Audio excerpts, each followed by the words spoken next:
Go underneath it there, Rab. Maybe go under there with the ladder now. What? Go under the back end of the ladder at the side of the shed. And pull it down that way.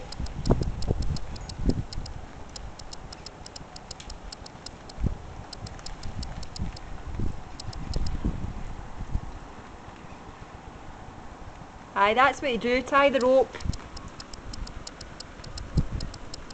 Now go and cut right through.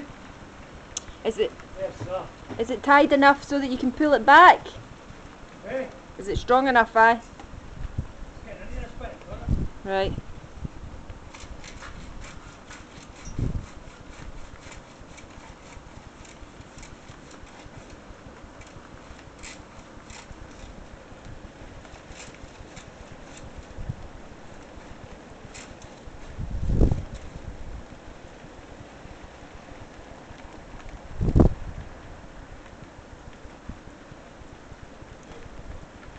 Is it moving now?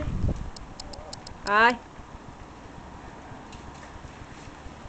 When it falls, we'll just need to get it. You want to try and pull it this way? Do you know what to do? Move your ladder over to it a wee bit. What? Move your ladder over that way a wee bit, Aye. so you can pull it towards you.